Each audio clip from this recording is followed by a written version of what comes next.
इस वीडियो में हम बात करेंगे द मिरर फॉर्मूला की।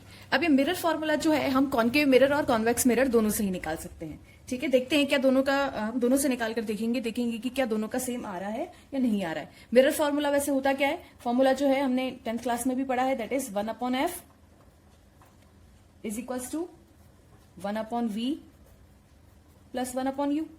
यही चीज पढ़ा हुआ है हमने। ठीक है, सो इसी को प्रूफ कर देखते हैं किस तरीके से है, कैसे काम कर रहा है। सो लेट सपोज यहां पर मैंने क्या कर रखा है, एक सेटअप बना रखा है कॉन्केव मिरर का। ठीक है, कॉन्केव मिरर का सेटअप है। यहां पर लेट सपोज मैं यहां पुट करती हूं ऑब्जेक्ट जो प्लेस्ड है वो मेरा यहां पर है।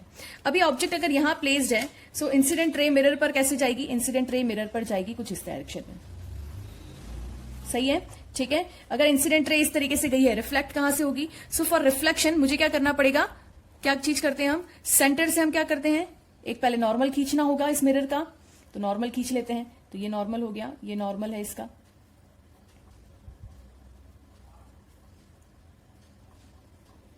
ठीक है, मतलब ये वाला जो एंगल जितना है उतना के उतना एंगल पे रिफ्लेक्ट भी होगी। तो जितना एंगल ये है सेम उतना एंगल यहां भी बना लेते हैं, ये रिफ्लेक्ट होगी इस डायरेक्शन में। मतलब ये वाला एंगल और ये वाला एंगल, दोनों एंगल क्या होंगे हमारे, एंगल दोनों इक्वल होंगे। ठीक है, सो अगर ये एंगल थीटा है तो ये एंगल भी थीटा होगा। ठीक है, सो दोनों एंगल थीटा होगा, ये वाला एंगल और ये वाला एंगल। अब बारी आती है, इसको नाम दे देते हैं, यहाँ ऑब्जेक्ट हो गया, ये सेंटर ऑफ कर्वेचर है हमारा, ये इस पॉइंट पे हमें इमेज मिला। ठीक है, और यहां से मैं क्या करती हूं, एक परपेंडिकुलर खींच लेते हैं यहां से, ताकि हमारा ट्रायंगल बने और हम कैलकुलेशन कर पाए। ये मैं एक परपेंडिकुलर खींच रही हूं और इस पॉइंट को मैं नाम दे देती हूं P डैश। ये P है पोल और ये पॉइंट हो गया P डैश। ठीक है, अब एक और चीज एजम्पशंस कर लेते हैं। इसमें यहां पर हम देख लेते हैं यहाँ पे F क्या है, V क्या है और U क्या है। F हमारा क्या है, F स्मॉल f लिखेंगे फोकल लेंथ के लिए। F क्या है, फोकल लेंथ है। V इमेज डिस्टेंस है। ठीक है, और U क्या है, ऑब्जेक्ट डिस्टेंस है। अब करना क्या है, हम क्या करते हैं यहाँ पे देख लेते हैं यहाँ पे जो डिस्टेंस है वो क्या क्या है। ये अपना इमेज यहां बन रहा है। सो पोल से कोई भी डिस्टेंस हम कहां से नापते हैं, हमेशा पोल से नापते हैं। ठीक है, सो यहां से लेके यहां तक का ये जो डिस्टेंस है, ये वाला, ये हमारा इमेज डिस्टेंस है, तो V हो गया। ठीक है, पोल से नाप रहे हैं। सिमिलरली सेंटर तक का ये वाला जो डिस्टेंस है, ये हो गया हमारा रेडियस ऑफ कर्वेचर। और ऑब्जेक्ट का जो डिस्टेंस है वो क्या हो गया हमारा, ऑब्जेक्ट डिस्टेंस हो गया। ये डिस्टेंस आ रहा है। ठीक है, क्लियर हो रहा है। अभी क्या करना है, जो भी ये मिरर हम यूज कर रहे हैं, जितने भी मिरर हम यूज कर रहे हैं, हमें ये क्या मानकर चलना है कि मिरर जितने भी हैं वो सारे बहुत ही स्मॉल अपेरेचर के मिरर हैं। सो स्मॉल अपेरेचर मिरर का अजम्पशन लेकर करेंगे। सो मिरर क्या चीज हमने पढ़ा था, अगर स्मॉल अपेरेचर होगा तो मिरर्स ऑफ स्मॉल अपेरेचर। ठीक है, अपेरेचर, तो उसके लिए क्या कुछ एजम्पशन अपन कर लेते हैं। क्या एजम्पशन रहेगा, एक तो क्या था हमारा, फोकल लेंथ किसके बराबर आ रही थी, R/2 के बराबर आ रही थी। और एक चीज, अगर ये मिरर बहुत ही स्मॉल अपेरेचर का है तो P डैश वाला ये जो डिस्टेंस है ये बहुत स्मॉल होगा। मतलब हम ये लिख सकते हैं दूसरा एक एजम्पशन की P dash tends to P, बहुत ज्यादा डिफरेंस नहीं है तो इस डिस्टेंस को हम नेग्लिजिबल मान सकते हैं। ठीक है, सो अब एक और चीज हमें क्या करनी है, देख लेते हैं, कुछ ट्रायंगल कंसीडर करते हैं। क्या करती हूं मैं कि ऑब्जेक्ट के साथ में जो इंसिडेंट रे हमारी जा रही है उसके साथ में ये जो एंगल बन रहा है, इस एंगल को लेट सपोज नाम दे देते हैं अल्फा। ठीक है, इमेज के साथ जो बन रहा है, इमेज के साथ में एंगल जो बन रहा है प्रिंसिपल एक्सिस का, उसको मैं नाम दे रही हूं बीटा। और जो सेंटर ऑफ कर्वेचर के साथ में जो हमारा नॉर्मल के साथ में जो बन रहा है उसे नाम दे देते हैं अपन gamma. Alpha beta gamma, object के साथ अल्फा, इमेज के साथ बीटा और सेंटर ऑफ कर्वेचर के साथ क्या दे दिया है, गामा दे दिया है। ठीक है, अभी करना क्या है, लेट सपोज यहां से यहां ट्रायंगल देख लेते हैं। कौन सा ट्रायंगल देखते हैं, सबसे पहले ऑब्जेक्ट का OP, इसको भी नाम दे देती हूं मैं, यहाँ पे ये नॉर्मल है तो यहाँ N नाम दे देते हैं, ONP डैश। ठीक है, ONP डैश। सो ONP डैश के लिए हम क्या करते हैं, यहाँ पे tan अल्फा निकालेंगे।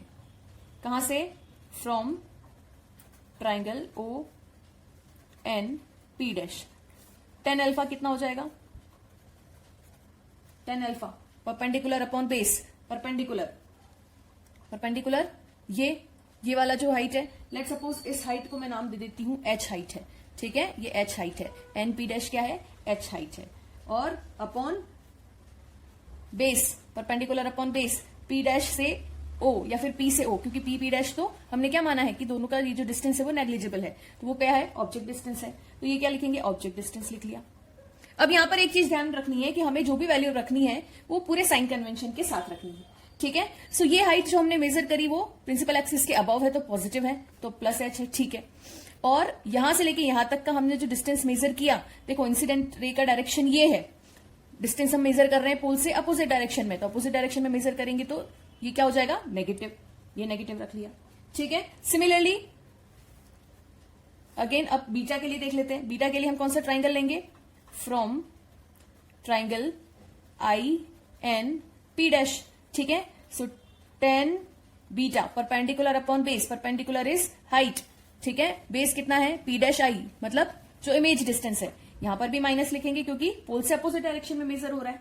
सिमिलरली एक और ट्राइंगल बन रहा है, देखो फ्रॉम ट्राइंगल कौन सा, C N P dash, C N P dash, यहां से हम 10 गामा निकाल लेते हैं। 10 गामा कितना हो जाएगा, 10 gamma perpendicular H upon base कितना हो गया, पी डैश सी का ये डिस्टेंस कितना है, आर है, तो आर भी यहां पर क्या लेंगे, माइनस आर लेंगे, ठीक है। क्लियर हो रहा है। अब यहां पर अब देखते हैं जो ट्राइंगल हमारा बन रहा है, लेट सपोज कौन सा ट्राइंगल की बात कर रही हूं मैं, ओ एन सी, ये वाला ट्राइंगल ले लेते हैं। सो ट्राइंगल यहां पे मैं लिखती हूं from triangle O N C, triangle O N C से देखते हैं।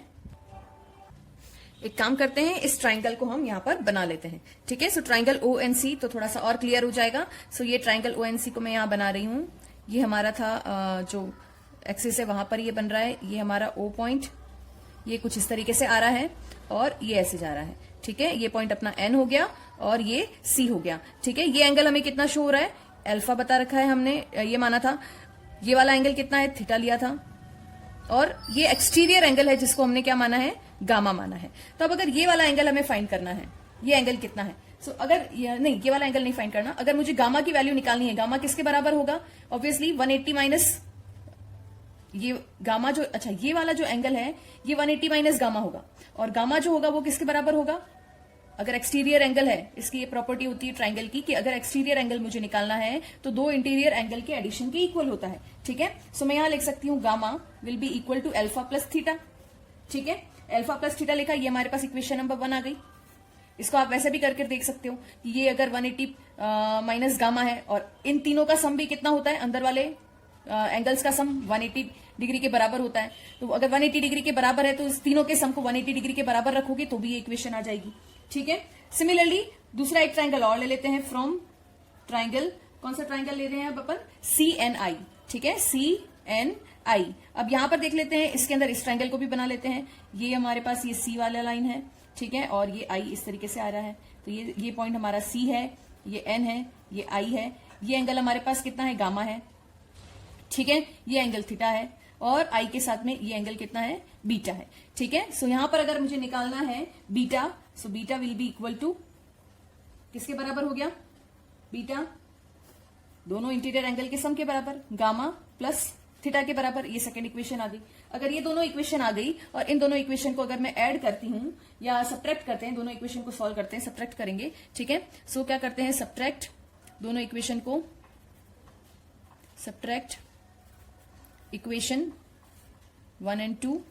सो ये हो जाएगा gamma is equals to alpha plus theta, beta is equals to gamma plus theta, और इसको मैं कर रही हूं सब्ट्रैक्ट, ये माइनस किया। सो ये माइनस किया तो थीटा से थीटा तो कैंसिल हो गया, क्या बचता है, gamma minus beta is equals to alpha plus gamma, और यहीं से जो इक्वेशन बन रही है इस गामा को इधर ले लो और बीटा को इधर ले लो, तो ये हो जाएगा 2 gamma is equals to alpha plus beta, मतलब हमारे पास ये रिलेशन बनकर आ रहा है, ठीक है। अब देखते हैं यहाँ पे अल्फा बीटा गामा की वैल्यू हम प्लस नहीं, यहां पर क्या आएगा, यहां माइनस आएगा, देखो माइनस कर रहे हैं तो गामा माइनस बीटा, और ये भी क्योंकि माइनस हो रहा है, ठीक है, तो alpha minus gamma, alpha minus gamma, और यहां से जब किया तो देखो गामा माइनस गामा को आप इधर ले जाओ तो 2 गामा, और माइनस बीटा को इधर ले आओ तो अल्फा प्लस बीटा, क्या रखते हैं। सो यहां देखो, हमने जो मिरर यूज किया है वो बहुत ही स्मॉल अपेरेचर का है, और हमने क्या पढ़ा, स्मॉल अपेरेचर के लिए जो भी इंसिडेंट रेज होती हैं, जो एंगल्स बनते हैं वो बहुत ही स्मॉल होते हैं। और हमने एक प्रॉपर्टी पढ़ रखी है ट्रिग्नोमेट्री में कि अगर एंगल बहुत स्मॉल है तो tan अल्फा किसके बराबर हो जाएगा, it will be equal to किसके बराबर होगा, अल्फा के बराबर हो जाता है। tan बीटा किसके बराबर हो जाएगा, बीटा के बराबर हो जाएगा। और गामा किसके बराबर हो जाएगा, tan गामा गामा के बराबर हो जाएगा अप्रोक्सीमेटली। मतलब अगर एंगल बहुत स्मॉल है so alpha beta will be very small, then tan alpha will be equal to alpha, tan beta will be equal to beta and tan gamma will be equal to gamma. मतलब हमारे पास alpha beta gamma की value हम put कर सकते हैं। Alpha की value क्या हो गई, h upon minus u. So यहां पर हम अल्फा की value h upon minus u put करेंगे। बीटा की वैल्यू क्या हो जाएगी, h upon minus v. So h upon minus v put कर लेंगे बीटा की वैल्यू।